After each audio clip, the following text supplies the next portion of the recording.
Bangladesh cricket board এবং বিসিসিআইয়ের মধ্যে খুব পজিটিভ যোগাযোগ আছে।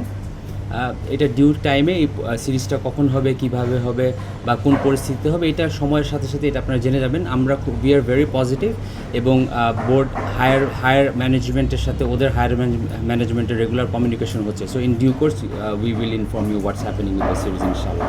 এবং অস্ট্রেলিয়া এখনও টেস্টের 1 নম্বর র্যাঙ্কিংয়ের দল এবং টেস্ট ইতিহাসের অন্যতম সফল দলের একটি। তারা অবশ্যই সেকেন্ড ম্যাচে খুব শক্তভাবে কামব্যাক করার চেষ্টা করবে। আর তারা যেহেতু তাদের হোম কন্ডিশনে খেলছে, ডেফিনেটলি তারা আরও অনেক বেশি উজ্জীবিত হবে, আমরা এটা এক্সপেক্ট করতেই পারি। প্রথমত বাংলাদেশ সিলেকশন প্যানেলকে একটা ধন্যবাদ জানাতে হবে যে তারা তানজিদ তামিমের উপর সেই ভরসাটা রেখেছেন এবং তানজিদ তামিম সেকেন্ড টেস্টে সেটার প্রতিদান দিয়েছে। দেখুন, বাংলাদেশ টিমে এখন যেই প্লেয়ারটাই খেলে, তানজিদ তামিম হোক বা অমিত হাসান হোক, যেই হোক না কেন, তারা তাদের যোগ্যতার দিয়ে টিমে খেলছে এবং তারা ইন্ডিভিজুয়াল ক্যাপাসিটিতে দলের পারফরমেন্স বা দলের অবস্থানের গতি প্রকৃতি চেঞ্জ করার ক্যাপাসিটি রাখে। প্রত্যেকটা ব্যাটসম্যানই আমরা যদি এই টেস্ট ম্যাচে দেখেছি, সবাই তার যার জায়গা থেকে 11টা প্লেয়ার কন্ট্রিবিউট করেছে। তো আশা করি তারা প্রত্যেকটা প্লেয়ার তাদের ধারাবাহিকতা বজায় রাখতে পারবে ইনশাআল্লাহ। 5 দিন cricket is a very tough cricket. আপনি যদি একটা জিনিস খেয়াল করে দেখেন, অস্ট্রেলিয়া 134 বা 38 ওভার ব্যাটিং করেছে। সো এই টাইমটা বোলিং করা যে কোনো কন্ডিশনেই কিন্তু কঠিন। আমরা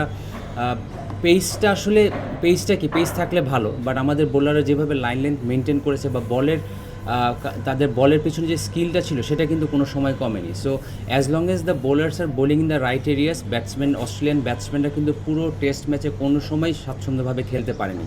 সো পেস যখন লাগবে তখন থাকবে, যখন লাগবে না তখন বলের অফ দ্য পিচ মুভমেন্ট বা স্কিল যেটা আছে সেটা করবে। পেসটা খুব একটা ফ্যাক্টর না এই সেন্সে। যদি আমি অনেক পেসে বোলিং করি কিন্তু আমার লাইন যদি ঠিক না থাকে, আমার মনে হয় এর চেয়ে বেশি ইম্পর্ট্যান্ট হচ্ছে গিয়ে প্ল্যান টু প্ল্যান বোলিং করা, যেটা এবং ব্যাটসম্যান ওয়াইজ বোলিং করা, সেটা আমাদের বোলাররা যথেষ্ট ভালো করেছে। পেসটা তো এই টেস্ট ম্যাচে ফ্যাক্টর হয়ে দাঁড়ায়নি। Mitchell Starc was bowling 140+, but আমাদের ব্যাটসম্যানরা ভালো সেটা কোপ আপ করেছে। অন দ্য আদার হ্যান্ড আমাদের বোলাররা যেই পেসে বোলিং করেছে সাথে বলে মুভমেন্ট ছিল, এরিয়াস ভালো ছিল, দ্যাট ইজ মোর ইম্পর্টেন্ট। দেখুন, ওয়ার্ল্ড টেস্ট চ্যাম্পিয়নশিপ একটা জটিল সমীকরণ। 2 বছর on the course of 2 years দুটো টিম ফাইনাল খেলে এবং রিয়েলিস্টিক্যালি এবং স্ট্যাটিস্টিক্যালি বাংলাদেশ ইজ আপ দেয়ার। এবং এখন যে ক্যালকুলেশনটা আছে, যে কোনো টিমের অনেকগুলো টিমই আছে যারা এখনও ভ্যালিড। সো আমার কাছে মনে হয় বাংলাদেশের টিম ম্যানেজমেন্ট বা ক্যাপ্টেন এটা খুব স্পষ্টভাবেই বলেছে যে আমরা ম্যাচ বাই ম্যাচ যেতে চাই, কারণ আমাদের এরপরে আরও আমাদের 7টা টেস্ট ম্যাচ বাকি আছে। সো এখন এটা নিয়ে চিন্তা না করে আমার সামনে যে প্রেজেন্টে যে টেস্ট ম্যাচটা আছে, ওই ম্যাচ বাই ম্যাচ যদি যাওয়া যায়,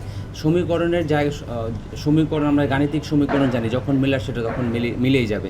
এখন এইটা আপনি 1 বছর 1.5 বছর পরে একটা টুর্নামেন্টে কখন কী হবে এটা বলে তো আর আপনি এখনই এটা নিয়ে কাজ করতে পারবেন না, কারণ we don't want to go too much ahead of the situation. আমার কাছে মনে হয় যে প্রেজেন্টে নিয়ে যদি আমরা ফোকাস করি, ফিউচার ইনশাআল্লাহ উইল বি ব্রাইট।